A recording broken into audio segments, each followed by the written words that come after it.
I'm going to take you off air, okay? You can still see us and still hear us. We just can't see you, okay? Okay. I like her shirt. Mm-hmm. She has a nice shirt. Yep. It's got her name and logo on, just like yours. Well, mine has a logo, but it's not. It doesn't have your name on it. So anyone can wear that shirt. Actually, it has it there. The official badge. Yeah, the official badge, yep. And now for something special. The unit is self-contained with its own saddler, farrier, wheelwright and so on. It's a rigorous training dished out who know all there is to know about horses, and it brings results. We take you behind the scenes now to show just some of the interesting aspects of this training.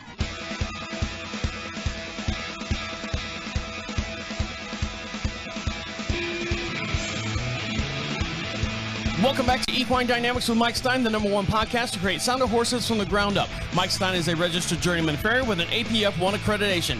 On this week's show, we have a special guest here in the studio, a student of the horse for over 50 years, Fran Hancock. We're going to get here in the studio and talk to her. So if you're not on those YouTube channels right now, jump on over to YouTube, Equine Dynamics. Make sure you like and subscribe over there as well. And over to my far hand side is Mike Stine. How are you? I'm doing good. Travis, how are you? How are you, Fran? Fran's not on yet, Mike. Okay, You're jumping. We'll say Fran anyway. Fran will be on here in just 1 sec. You forgot the rules, Mike. You forgot how to play the game. I've never followed the rules. You know that. I know that.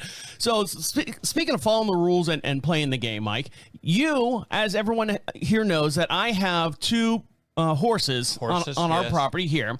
I have Dominique, and she's a mare, and then I have Cayenne, who is a mare as well. I would you call her a mare? I guess, yeah, she's a mare. By definition, she's a pony mare. But pony mare, yes. Yeah. So my wife was asking me the other day, she was like going, she came back from her tournament and did all the awards and got all the ribbons and the fanfare and stuff. Mm-hmm. And Diego, our gelding, is off on another property in the horse training facility. So we have these two horses here, and they don't get ridden as much. There's not a whole lot of work done to them. So they're shoeless. They're not shod or anything. But you missed the last... Not on purpose, I know. It was by accident that you missed her last 6 weeks of trimming. Right. So my wife goes, hey, have you seen Mike? Has he been over here trimming the shoe? I said, I don't remember when's the last time you've been over here. So you just happened to come over on, what day was it? Sunday morning. And you got here, and actually last Monday when we were doing the show, Amy said, hey, when can you come out and do the horses? And you said, well, I'll be out on Sunday. So you come out on Sunday, right? And it must have been, what do you think, 10 weeks, 11 weeks since you've been here? I could count back in the book, but yeah, sure. So it was about 11 weeks, and Amy was really, really worried, having a horse and, worrying about the regular maintenance that she normally has. It's got to be every 6 weeks. If it's not every 6 weeks, it's every 5 weeks and 6 days, or 6 weeks and 1 day. It's got to be in that window. Right. She was not freaking out, but she was really worried about it. So, Mike, you were out there, and you were trimming Dominique's feet, and you were trimming Cayenne's feet. And what did you see? And what was your conversation that you had with my wife? Because now you're changing things up. What was the conversation? The conversation that you had, just to remind you. Since then, you remember? Yeah, and you've only done 57 horses between this Sunday and this morning. Right. You said that Dominique was out there in our pastures. We have three big pastures here, and she has worn her feet down good enough or well enough that she really didn't need. She was a little long, but the wear on her feet just by moving across the property here was fine. It was good. Yeah, she was maintaining herself pretty well as far as that goes. There was not a huge amount to take off. There weren't any major imbalance issues. Sure, if you bring them in on a tighter schedule and on a therapeutic trimming, you definitely want to bring them in on a tight schedule. Now, that way you want to do it before you get to chasing distortions. So my question is, does Dominique, being a horse, and I call her Ding Dong, well, yeah, because they'll get into anything. What'd she call you? Do you think that the horse knew that her feet were getting long, so she was doing something purposely to adjust herself? Like, we don't have any gravel. Everything's, grass and dirt. She found a rock out there so she could sit there and rub her foot on it. Kind of like file her own nails? There you go. Yeah. I mean, have you ever heard of a horse doing that on its own? They do wear their feet by moving. Right. You know, just a natural movement by like what was the one gentleman who put the wooden clogs and the aluminum shoes on that will wear where they want them to wear. Right. But that's not necessarily always good. Not always. Because if they've got a movement pattern, that movement pattern is just going to be... You're wearing in you're pushing a distortion in the foot and misaligning the bone column after a while. So Dominique, when you were looking at her, and she's a full size horse, she's 1,300 pounds. She's like just shy of 16 hands, just over 16 hands, and you were saying that her feet look good. Yeah. Now, what about Cayenne? Did she follow the same pattern as far as she was? Cayenne, I took some foot off of her. And you were starting to get a bit of a toe flare. So, could hers have been done earlier? Yeah. Do I think that she's got major damage because of the fact we went a little longer? No, I'm not real concerned about that. And it's like I told your wife. I said in between, if we need to just slip through there and remove a little toe on the pony to keep it from. Or, just do a little quickie just to keep them under control before they start into that kind of a pattern. And really, like if you got a distorted foot and you're straightening the foot out and you're just trimming, sometimes you bring them into about a 4-week schedule. You want to do it before you start getting the distortions. So I guess you and my wife are in agreement that you're going to move, instead of every 6 weeks and 1 day, you're going to move that pattern out, maybe skip a... Well, the mare seems to be all right for her easing around doing what she's doing. Right now. Right. This time of year, this time of season. Well, and right now they're actually growing more foot in our part of the country. Okay. But the ground out there has been abrasive enough, even though it's been a lot of wet. Yeah, it's a little muddy out there. She's moving enough that she's wearing them pretty well. Well, that's good. I trained her well. I said, yes, you did. I went out there and I said, look, Dominique, Daddy doesn't want to have to do these all the time. You're not doing anything but eating my grass. You got to earn your keep around here. Start filing your own shoes. Well, just start walking them around on the gravel driveway, so that'll do it. Oh yeah, it will. And speaking of money, we had the Preakness here this past weekend. So tell us, I guess. Well, not here. Well, not here, but I mean here in the United States. Right. Our location, yeah. So tell us. This is the first time in 85 years that they had the worst conditions on this track. Now, is it a synthetic track, or I guess it's a muddy track? It was a mess, and I think, and don't quote me 100%, but I think that most of the tracks have gone back to more of a natural surface. But it was deep and it was muddy, and I know where I was Saturday. By Saturday it was over with and we heading home. I had to reroute because of road flooding, and it looks like, that track was pretty well flooded. It was wet. Now, where's the Preakness actually held? What Where's state? the Preakness actually held? I don't know. I'm asking you. Okay. Horse guy. Geez, I'm trying to remember. Oh, hold on. I'll ask Jeeves. Hold on. I know friends like dying behind the camera going, I know where it's at. She's raised her hand idiots. or something. Listen to these idiots. Yeah, listen to these ding dongs. Where is the Preakness held? Baltimore, Maryland. There you go. Baltimore, Maryland, she says. Yeah, Baltimore, Maryland. The Preakness was held at Baltimore, Maryland. Good job, Mike. Yes, got it. And apparently some of that storm that was flooding roads in northern North Carolina might have been swinging through Maryland before the Preakness. I mean, it poured down up there. Now, anything exciting happened, like at the Kentucky Derby, where the one horse came from all the way to the back, and well, we're not going to have a triple crown winner this year. Yeah, I see that the actual winner was Seize the Gray. Yeah, and wins at the Pimlico. Yeah, I guess. I don't know. Whoever writes these things, these drafts for me. Yeah. Mystic Dan finishes second, which ends the Triple Crown bid for him. Right. Or her. Well, it's a tough deal getting a Triple Crown horse. When's the last time we had a Triple Crown horse?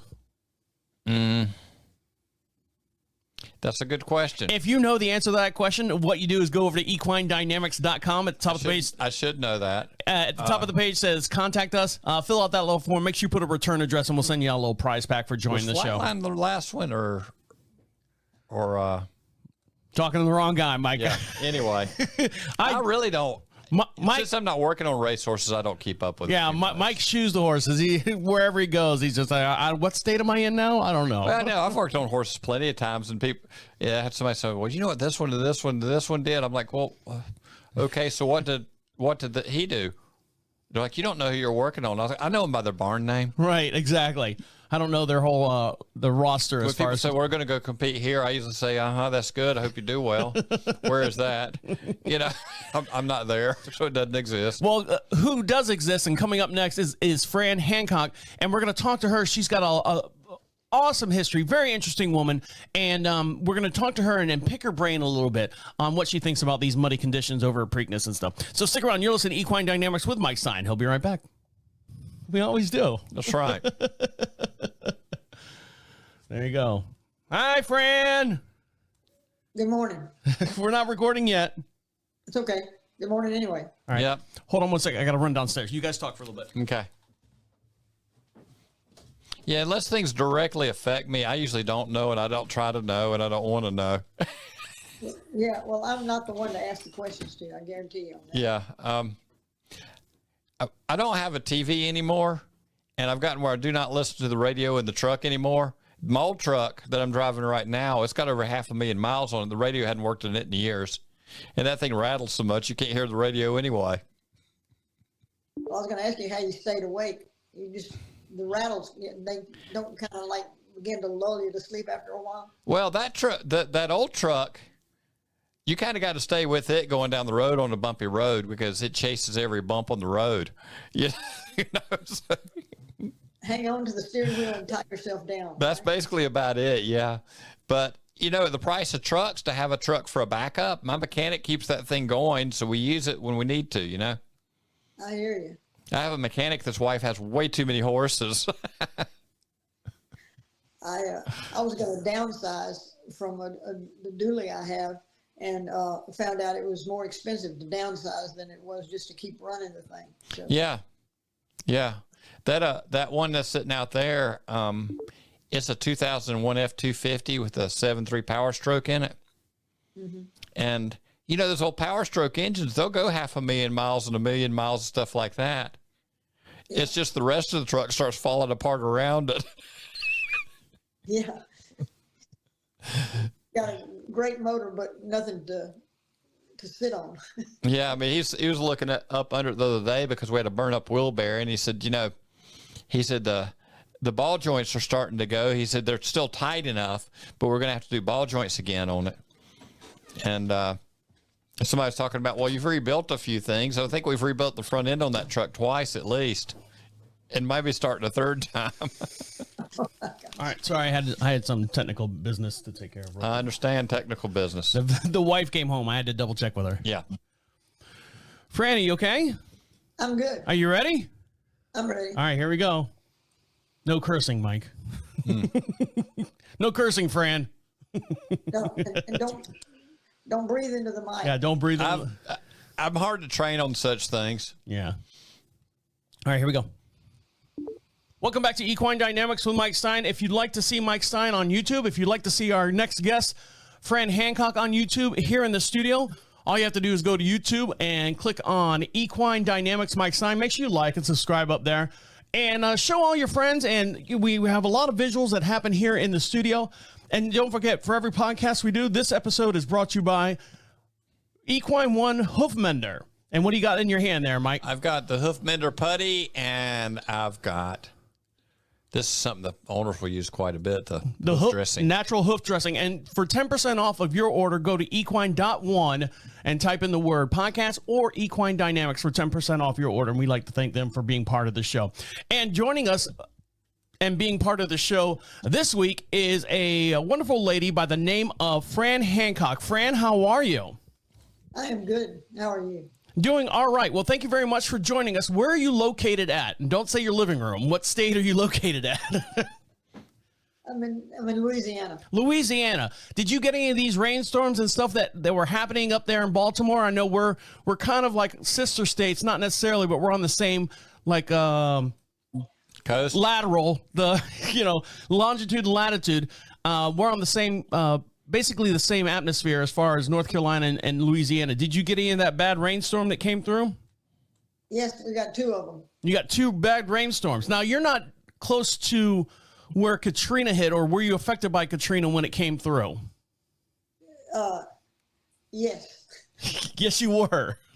Got wet when Katrina came through. Now, you are a farrier. Is this correct? Yes. Okay, so you've been a farrier, and tell us how Mike and myself were actually had this discussion the other day. I think going back through the history of the Equine Dynamics show, the last 6 to 7 guests that we have had all been female, whether they've been trainers or actual farriers. I think about 2 or 3 of them were actual trainers. And Mike and I were having a discussion that we're seeing more and more female farriers come into the business because you also... Guys, we were talking about how guys that are coming into the business now are kind of like turning and burning, and that passion for the horses just isn't right there that you would find when you have a female farrier coming in. Are you seeing that throughout your whole entire career? Are you seeing more female farriers now than you were when you got started? Yeah, I was kind of on the front line, so to speak. So when I got started, there wasn't many at all. Now, how did you get into the farrier game? When did that start? When did you grasp that I need to do this? This is a passion. I enjoy doing this. Well, I went to school up in Oklahoma in 1975, and when I got back, I started shoeing then. I was teaching. I was a school teacher. I was a coach, and I actually wanted to learn how to shoe as a part-time job. And when I got back and started, business just exploded for me. And so I had to make a decision pretty quick on if I was going to turn business down or if I was going to quit teaching. And this, a lot of people say, well, you just probably threw your hands in the air because there's been so many problems lately, especially about the education field. And I said, no, it wasn't a decision of like, I've got to get out of this. It was a positive decision of I really want to do this other thing. So I quit teaching and started shoeing. After one semester, I did one semester of trying to do them together, and I couldn't make it work. And so I quit and went to shoeing full time. Now, what do you think the attraction was? Why did you think that you being a farrier, why your business blew up when was it a lack of farriers in that area, or was it the need of, hey, here's a female that we want to do this, and she's got a little bit more passion, like we were talking about earlier, of the guys that are doing it now in the present time? No, I actually think it was because the people that were doing it were, and the people that were mostly guys. And like I said, I was the first one in this area.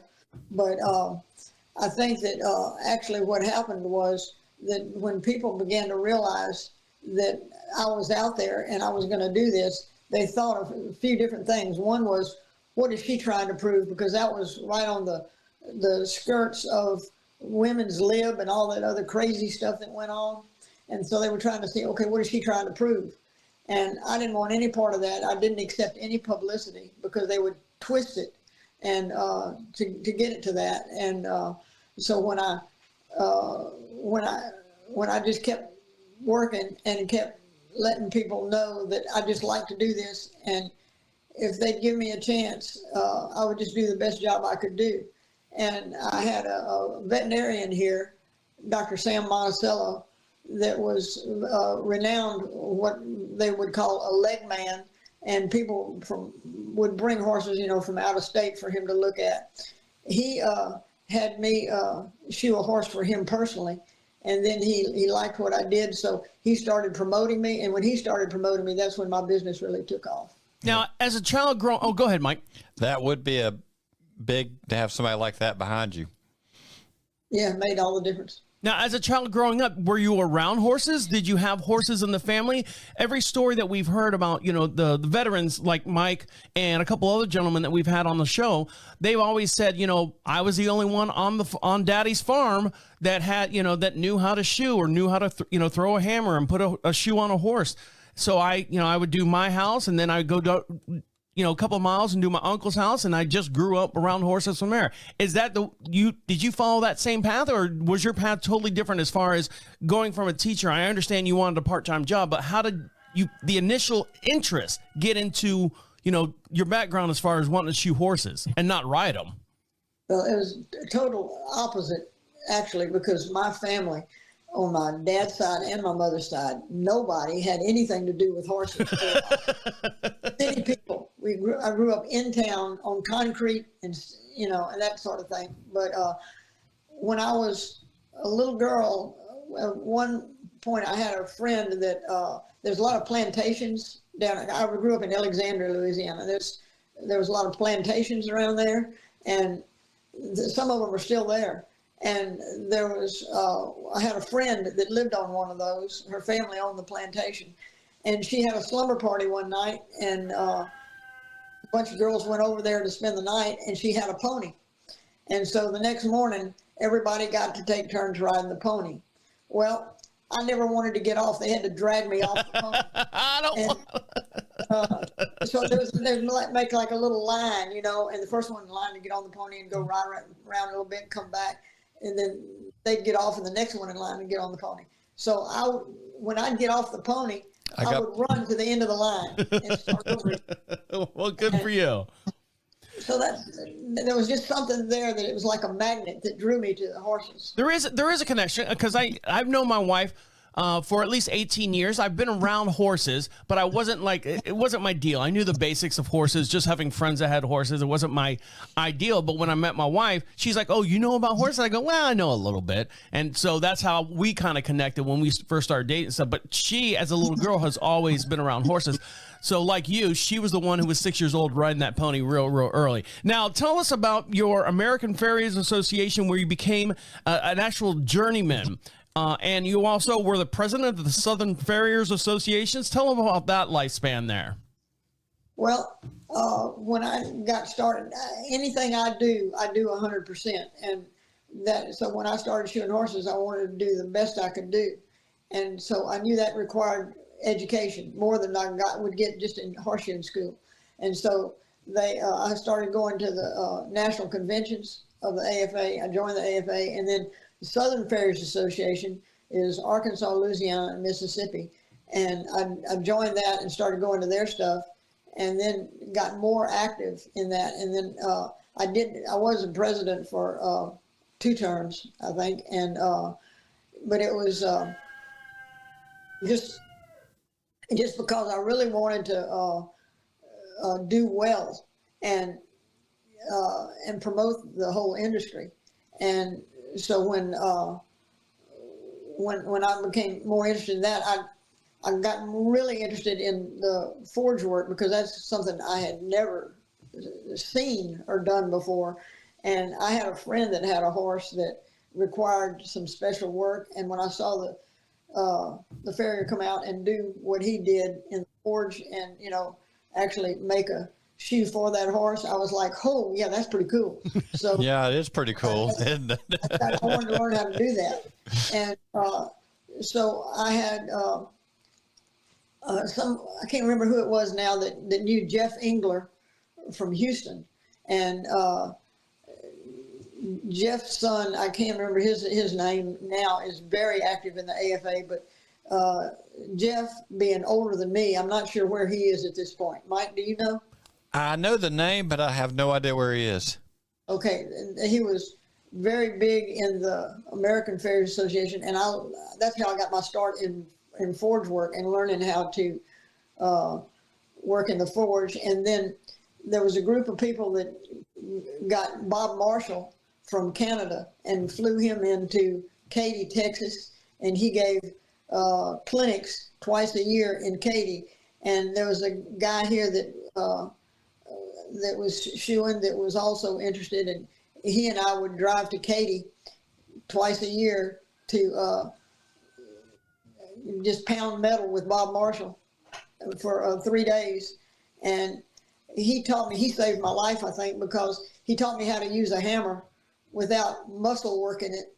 And so when new people would come in, he would have them watch what I did because I was moving the metal as much as the big guys were, and I was doing it with less effort. Right. And so that was, like I said, he saved my arm, my shoulder, my elbow, every part about it, and by learning that at the time I learned it, and not wait until I was falling apart before I learned something like that. See, Mike, you should have gotten together with Fran a long time ago. Then I wouldn't have so much elbow damage because I was too thick-headed to figure that out. Mike was putting his whole back into it, and every time he comes over, he's got that sports tape that's on his arm because it holds his ligaments and his elbow from flying off. Elbow together with duct tape.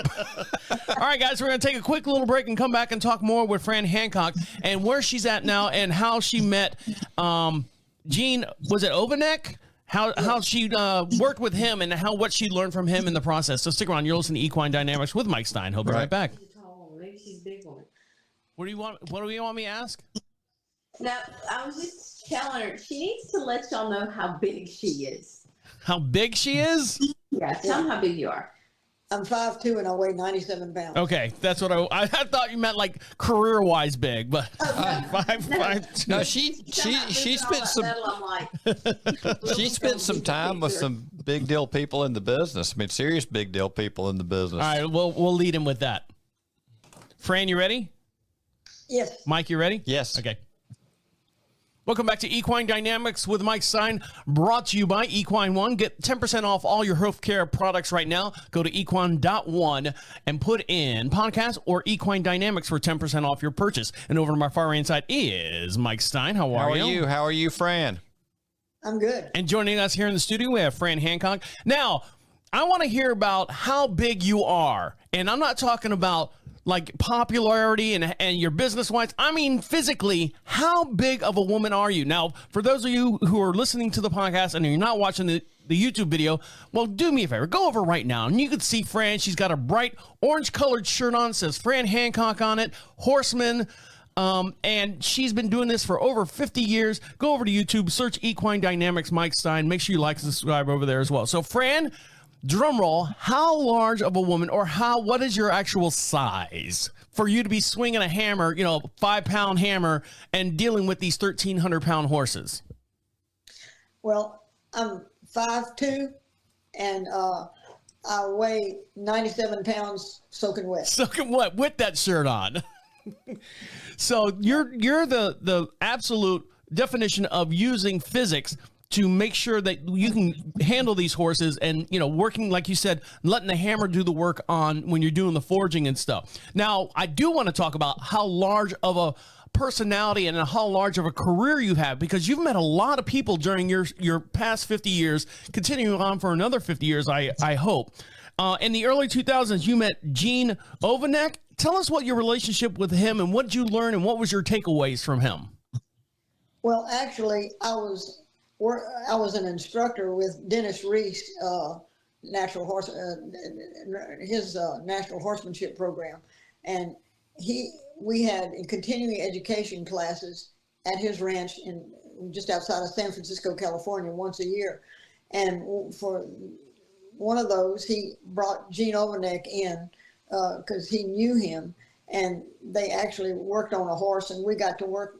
There was two of us that were farriers, and we got to work with him on some horses, and that's how I met him. And he is the originator, I guess you'd call it, of the natural balance method of trimming and shoeing.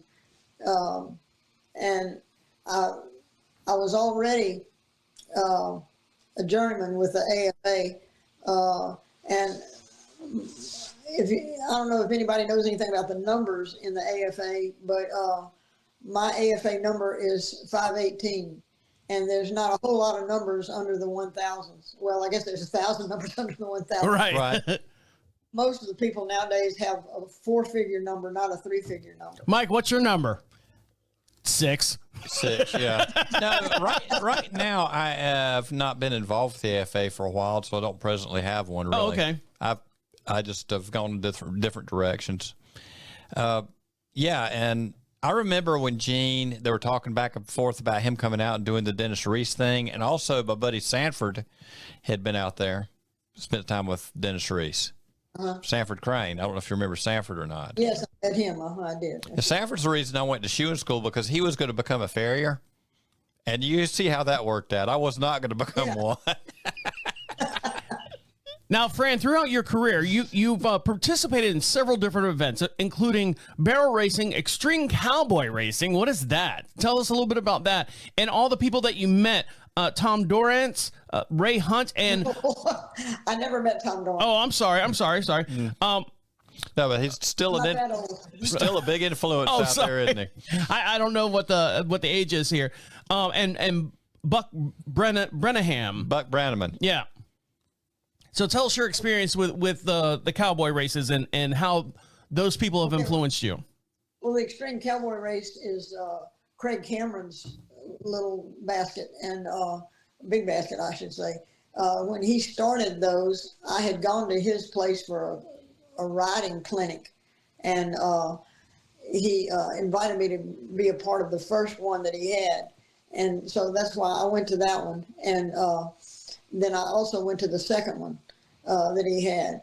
But it was just an amazing time, because at the time that I was there, Ty Murray was also there. And if anybody knows anything about rodeo, you know the name Ty Murray. And because he was an all-around cowboy for, I think, 7 years. And he held a record for that. But he's an amazing guy. His horsemanship is impeccable. And anyway, when I was able to go, and then he invited me actually to come to his ranch and ride with him for a weekend, and I did that. And I was just a sponge trying to learn anything that I could learn about horses and horsemanship, beyond just putting shoes on their feet. Now, Fran, when you say ride, is it just like a trail ride, or is it a style ride, or are you doing the cowboy races and on the endurance races type stuff? I mean, what is your style of riding that you do to where it helps you learn about horses? I would just call it horsemanship. Horsemanship. So just a little bit of everything. Yeah. Now, you were an instructor out at the Reese Ranch for a while, for a very long time, from 2005 to 2014. And so tell us about your experience there. Well, I learned an awful lot there. That's what really kind of lit my fire toward learning more about the horse and how to relate to the horse. Now, what all did you learn when you were there that you didn't know before? What were some of the things that you were like going, wow, now that's starting to click? What I learned over here in 98 is now clicking in 2005.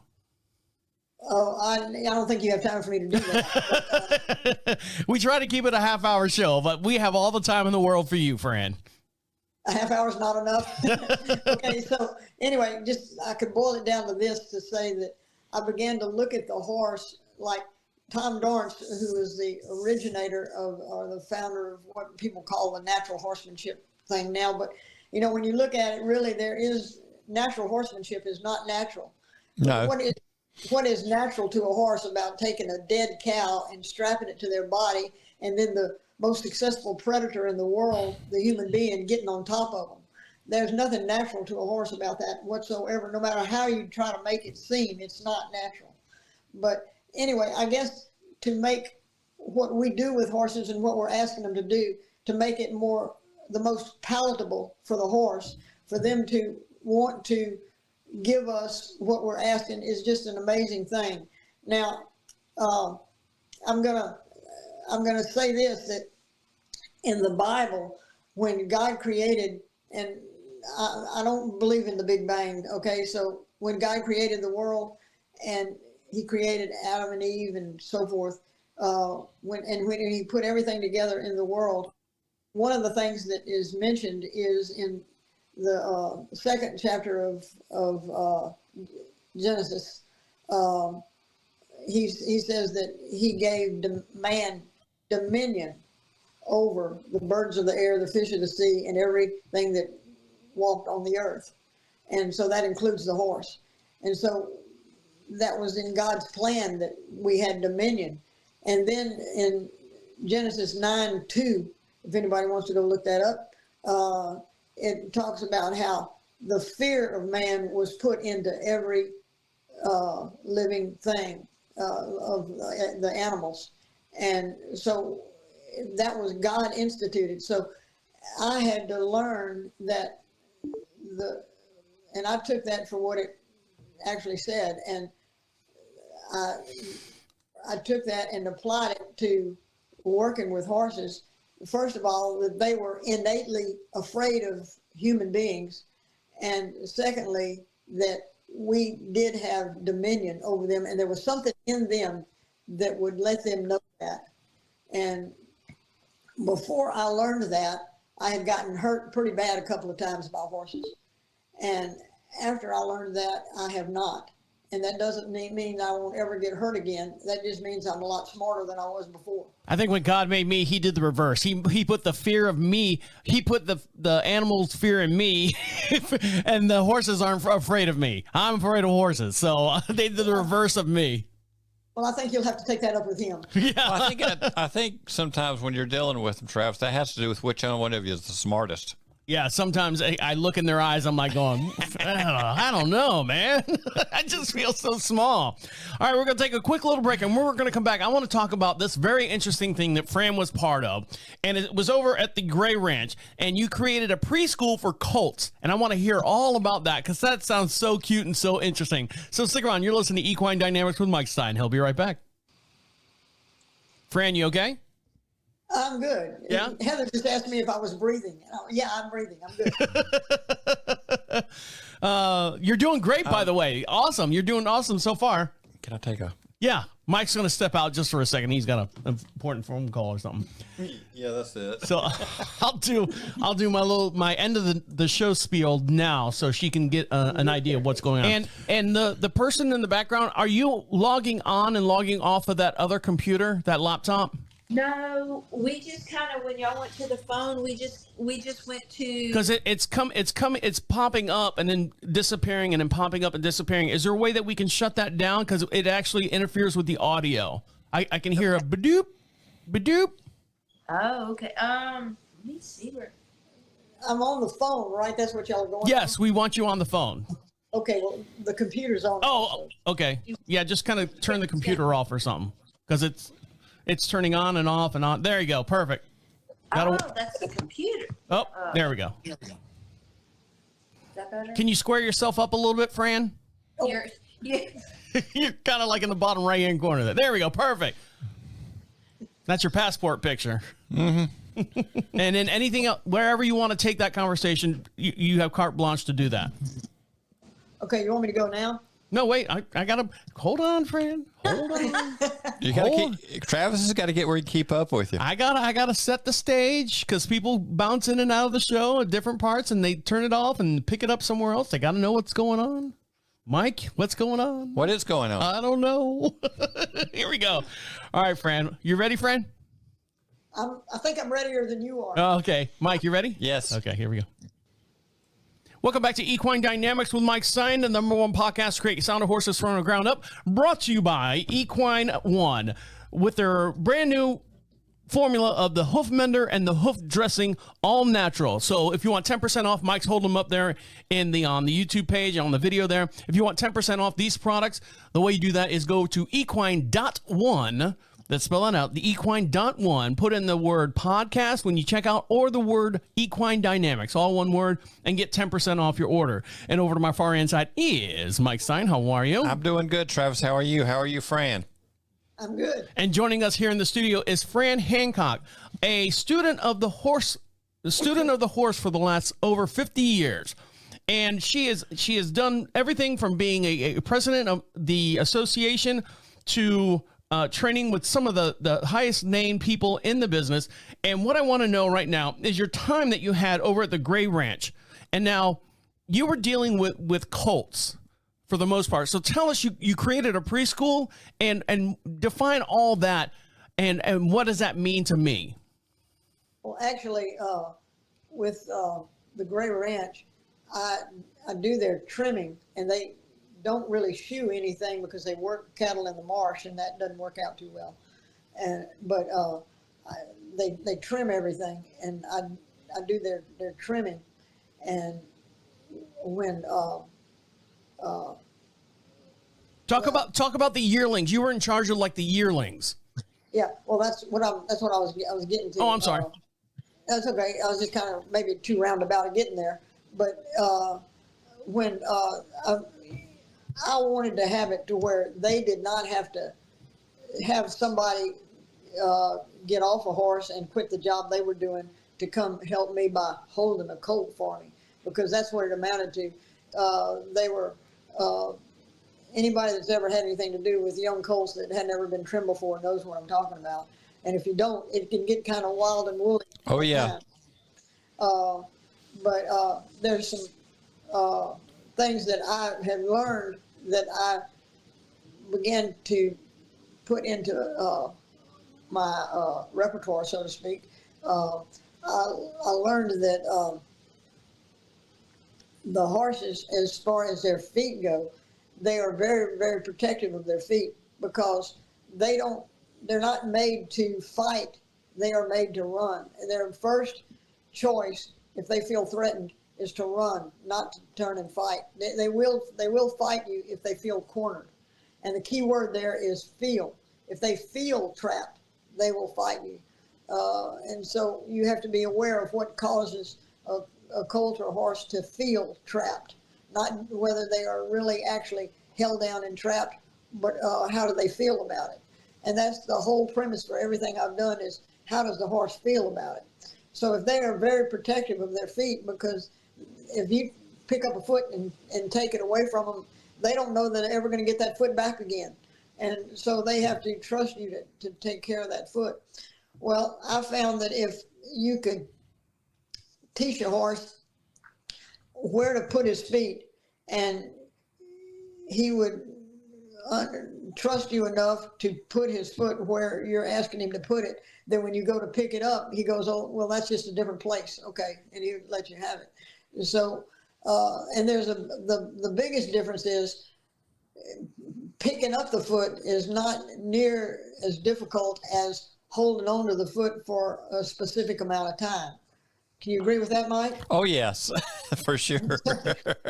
Especially with some of those big guys. Two big things involved there is, okay, do they let you pick the foot up? Like, okay, you can have it for a second, but I'm fixing to take it back, or will they relax and let you hold it? And that's a whole different thing. Right. And so I learned a couple of techniques from different horsemen, different people, and kind of put them together to make up what I call my system. And the way it is now, I take these colts from the ranch, and I have a lady that works with me, Stacy Verrett, and she takes some and I take some, and we bring them to our homes, and we work them. But when they leave our house, they have to be ready to go to work. And I'm not talking about just being able to put a saddle on. They have to be ready to go to work. And it says that you do something like they have to do 23 different tasks in order to quote unquote graduate. What are the 23 different tasks? I don't know if I could quote them to you, but I don't have that. Well, just an idea of what the horses are going through in order to graduate type deal. That you were like, hey, this horse is gone through my little training thing. I can do the feet on these brand new colts, and they're ready to go now and be part of a horse society. Yeah. We see when they come to us, they've never been handled. They've never had a halter. They've never, they're just raw. And that's the best way to get them, because they don't have any bad stuff in there. Not yet. But anyway, so we go from there to being able to get on their back. And now we don't saddle them and ride them, but we do get across their back and make sure they can see out of both eyes somebody up there. And we put a saddle pad and a surcing like strap, put a strap on there and cinch them up where they feel that cinch against that pad, and get them where they'll accept that. So the saddle being the next step is it's usually not a huge step, and and there's 3 things that we have to have them desensitized to. This is for the working cowboy. They have to be totally desensitized to a stock whip, which they use out there. Not everybody does that, but they use a stock whip, and for them to be able to crack it on their horse, they have to be desensitized to that. And then the lariat rope is another one. They have to be totally desensitized to the lariat rope. And the third one is the slicker suit, because the cowboys are going to have a slicker suit tied to the back of their saddle, and when it starts raining, they're going to untie that thing and put it on without getting off the horse. Right. And so the horse has never had anything like that done before. Pretty soon the cowboy is going to be laying on the ground with the slicker suit on top of him. I know of several stories, my wife and I, just having banners and flags around on the property. Some horses are spooked by that because they're like, oh my God, what is that? And my wife will take the horse over, it's something new, and kind of pet the horse. And so it's kind of like the same thing you're doing with the slicker suit for the cowboy. Yeah, it's but we do a lot with tarps and in our training and stuff like that, and it's very rewarding to see these colts. In fact, I guess my one claim to fame is that one of the colts I sent back was a little stud colt. We sent him back, and the first ride at the ranch that the cowboy gave him, he actually roped something in the pasture. Now, it wasn't this wild chase and rope. It was just a little calf, and he just kind of like dropped the loop on it. But he did have to, go after it, and then he had to bring it back. And that was, for the first ride, that's pretty amazing that a colt would let him do that. That was a very good-minded colt, too. Now, I wouldn't guarantee that all of them could do that for sure. And that colt was under your watch at one time? Yes. So speaking of claim to fame, Fran, you've been a student of the horse for the last 50 years. What do you see? You keep expanding that. It was not 50 years. It was 49 when we started. Yeah, no. Well, so let's. Always a student of the horse. I know. I told you a million times to stop exaggerating. So what do you see yourself in the next 49 years doing, Fran? What is your next goal? What's your next achievement that you're striving towards? Because you've already got a list of achievements already, and at that point I would have been like, hey, I'm done. I've done this, but you are not finished by a long shot. What is your next thing? Your next challenge that Fran Hancock is going to do? I just want to get better at what I'm doing. Oh, and also. I am this next semester, I guess, McNeese University has a thing that they call leisure learning, and it's classes in the evenings, not part of any curriculum, but I'm going to teach a series of leisure learning classes. One of them is going to be about the horse owner. It's an instruction for horse owners, hoof care, and things that can go wrong, and things that you need to look out for, things that you need to do, and teach them a little bit about balance and conformation of their horse. So the horse's foot, actually, the conformation of the foot, and so that they'll be able to understand that a little bit better. Is that something that's going to be online or in person? Oh, it's going to be in person. Okay. I need to send a lot of my clients to you. They register online, but it's going to be in person. Okay. What's the website? How they can get to that online? Through McNeese's website. Yeah, through McNeese State University website. Oh, okay. So you left being a teacher to end up being a teacher. Isn't that crazy? Yeah. But she went from these, young little adolescent children to young adolescent horses. So essentially, I've always been a teacher. So she's just taken the information and the knowledge that she's had and just transferred it over from the human person to the equine person now. And for actually, it's both. Yeah, exactly. You got to teach. Yeah. As another horseman that I know is always likes to say it's another horse with a human problem. Yeah. And, you know, we could all learn a lot from Fran and her experiences. And, you know, one problem that I have dealt with and you have dealt with is working on horses that I think that sometimes ground manners and all that end of it is not always taken care of like it should be early on, and having a good foundation of those horses. And you and me both know if you can't work on a horse, you can't do a good job for him. No, and you expressed that very politically correct, Mike. Okay. Only because he's on the air. You should hear how he talks down there in the lobby about they're freaking. All right, guys, we're going to take a quick little break and come back and what we learned today and wrap up the show. So stick around. You're listening to Equine Dynamics with Mike Stine. He'll be right back. You are exploring remote learning. Stacey and Caitlin, you know, you're coaching now. You need flashcards for her. Remote. Yeah. Well, flashcards. She's still doing lessons, but she's also, we kind of explored with remote learning. She's using her camera and she's coaching people, and we're learning and getting better at this, but using. Yeah, we, like Heather's daughter, we FaceTime each other, and she wears AirPods, and I sit there and look at my phone, and Caitlin's phone's in the stall, mounted in the stall. Yeah, and she works the horse, and while she works the horse, I'm giving her input while she's doing it. Oh, that's good. Yeah. Nice. Yeah. I didn't know that was a possibility. Yeah, my wife tried doing that with she's got that Pivo thing where she's on the horse and the camera follows her around, Right. and then Brett can, if he's at home, he can talk to her through the AirPods. Okay. Yeah, like if he's laid up with a broken leg. Not that he knock on wood he would. We can run a horse over him and cause that to happen. We don't want to do that. We don't want to do that. We got too much money and time invested in Brett and his training of the horses.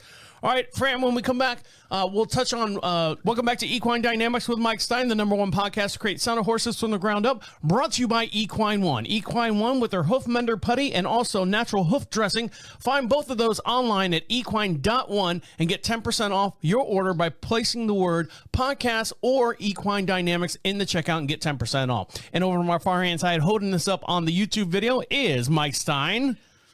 You never cover the talent's face, Mike. You put your face in between the two. I'm not. You can see Fran's face. No, you're supposed to put him up in between. Here, let me show you. Let me show you how to do this, Mike. When I go to you, Mike, you go like this.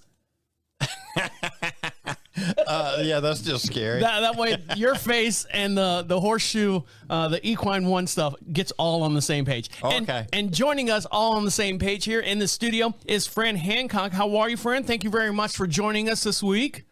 I'm good, thank you. So what did we learn today, Fran? We learned that you're living in Louisiana. You were a teacher, a school teacher. Now, what grade did you say? What grade that you did teach? No, I taught high school and middle school. Oh, the two worst places to be. I was thinking you were Young teaching. colts are easy then. Yeah, those colts are just little babies compared to what you were doing. And you left the teaching profession to start shoeing horses. Well, you were doing it part-time, and then you started doing it full-time. And did I miss anything on that? No, you did. And also, you were the president. You were a journeyman farrier of the American Farriers Association, and later on, you were the president of the Southern Farriers Association from '98 to 2002. Now, being a president, I'm going back to that. Did you feel any pushback? I know you were talking about when you first started being a farrier and being a female farrier during the early to mid 70s. That the guys were like, well, what is she trying to prove? Did you feel that you were getting pushback from the association itself? Now, granted, I know it's an election that they have to put you in that chair. Did you have anyone that kind of doubted you as far as the male farriers, and how did you react and deal with those type situations? I didn't have to deal with that. Good. Wait, can I? Yes, go ahead. Yeah. I want you to tell the story about the mules. Oh. Because that was a handoff to you. So tell us the story about the mules. Okay, in 1976. I was 3. Anyway, that was the bicentennial of and everybody they had these mules. They were pulling these wagons coming from all different parts of the United States, and they were going to converge in Washington, D.C., and for the July the 4th thing and to celebrate. And so one of the wagon trains came through my area, and some of the guys that were shoeing. Now, see, I had been shoeing at that time not quite 1 year, and so these guys that are now my friends referred everybody to me to shoe the mules, and because they didn't want to do them, or they were, it was beneath them to do them. Because some people like Mike, he doesn't do a whole lot of mules. Was it that type of situation? Well, I think Mike's, I don't know what his deal is, but I tell you, it wasn't anything other than they did not want to do the mules because they were so much trouble. Yeah, Right. that's what I was kind of leaning towards. Yeah, and so I said, okay, I can do that, and so I went out there to meet the wagon train. The first, there were 3 stops I had to meet them at and get all the mules done within those 3 stops. Well, the first mule I tied into was pretty much eating my lunch, and so then they sent this guy over there that handled the mules, and he looked like a bulldogger, or a steer wrestler. I mean, he was just a big old guy, and not that all steer wrestlers are, but he looked like the typical image of what you would think. And I said, how do you normally get these guys done? And he said, well, we put them on the ground. And I was like, who puts them on the ground? He said, I do. I said, have at it. Yeah. So he grabbed one of those mules and actually put him in a hammerlock and threw him like you'd throw a steer. And mule popped right down on his side. He threw his jacket over his head and blindfolded him. And then he said, okay, go ahead. And so I did. And I got 4 shoes on that mule upside down. I mean, the shoes were right side up, but the mule was upside down. And so, I mean, it wasn't the prettiest job done for balance and what we would think of now as a good job, but it sure got them by. And I could tell when I pulled the old shoes off that was the way it had been done before. And so I went through, I don't remember how many I did that day, but it wasn't a whole lot at that rate because that didn't end the struggle. It just made it less. And so the next stop we got to, I said, and I can't remember his name now. I wish I could, but I called his name and I said, send that guy over here. And so they sent him over there and I said, okay, here we go. And so he threw the first mule and I got him done. He threw the second mule and I got him done. And so that's the way it went. And I got nearly the whole wagon train done, except the ones they had that they said they didn't really need it right then. And I was like, oh, hallelujah. Right. Yeah, you wouldn't exactly want to get in a brawl with that fella now, would you? No, I was glad he liked me. No kidding. Now, I'm assuming since the 1976 to now, we don't throw mules on their side to do their feet, do we, Mike? Mike doesn't. Or do you? I have worked on them with ropes running them strapped to the side of a hitching post and had a rope going under them to grab a leg. So they're that bad to work with, I guess. Wow. Yes, some of them. Mules just don't learn like horses. No. All right, Fran, is there anything else that our listeners need to know from you? Where you're going to be, where you're located? How can they get a hold of the Fran Hancock experience and where you're teaching at and all your different lesson plans that you've got going on for the colts and everything in your little nursery school and stuff? So how do they get a hold of you? Okay, I have an email that's fjhancock@hotmail.com. And you can, I have a Facebook page, and then you can just get to that by Fran Hancock. And I have a phone number that I'll just throw out there. Go right ahead. 337-263-1736.